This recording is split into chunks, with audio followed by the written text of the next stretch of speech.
L'homme commença par verser de l'essence dans toute la pièce, puis il y mit le feu. Enfin, il quitta la maison avec sa fille. Ils firent cela simplement pour couper tout lien avec son épouse sans cœur. Il s'avéra que l'homme et sa femme avaient un mariage de convenance. La femme était incapable de rembourser une dette de 10 000 $.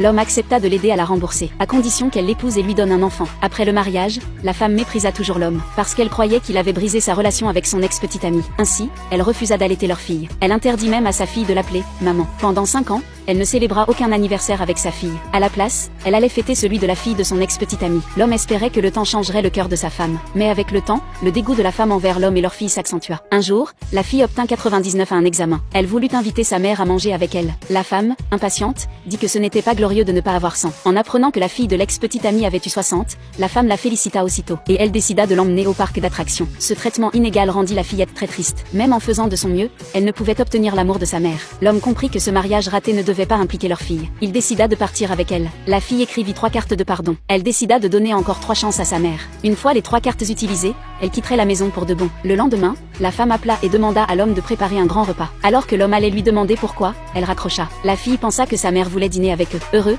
ils préparèrent le repas ensemble. Le soir venu, la femme rentra effectivement, mais avec son ex-petite amie et sa fille. L'ex-petite amie prit ses baguettes pour commencer à manger. La fillette l'arrêta aussitôt. Elle dit que son père était encore dans la cuisine et n'était pas encore sorti. Voyant cela, la femme gronda la fillette. En entendant cela, l'homme accourut. Furieux, il réprimanda la femme en disant qu'elle ne devait pas crier sur leur fille. Pour éviter que ses parents ne se disputent, la fillette prit l'initiative de s'excuser auprès de sa mère et de l'ex-petite amie. Ensuite, l'homme retourna à la cuisine pour apporter les plats. Quand la femme alla chercher des boissons au réfrigérateur, la fille de l'ex-petite amie lança délibérément un morceau de chou-fleur dans l'assiette de la fillette. Comme la fillette était allergique au chou-fleur, elle dit qu'elle n'en mangerait pas. Quand la femme l'a pris, elle pensa que sa fille était impolie. Elle la força à le manger sans lui laisser le temps de s'expliquer. Dès que la fillette en avala, son corps réagit aussitôt. Même lorsqu'elle s'effondra de douleur sur le sol, la femme pensa encore qu'elle faisait semblant pour attirer la pitié. Ce n'est que lorsque l'homme arriva et expliqua l'allergie de la fillette que la femme comprit son erreur. L'ex-petite amie expliqua que la femme travaillait beaucoup et ignorait l'allergie de sa fille. L'homme ne voulut pas en discuter davantage. Après avoir donné son médicament à la fillette, il la porta dans sa chambre. À peine était-il sorti que l'ex-petite amie demanda à sa fille d'y entrer en cachette pour embêter la fillette. Elle jeta au sol le jouet préféré de la fillette.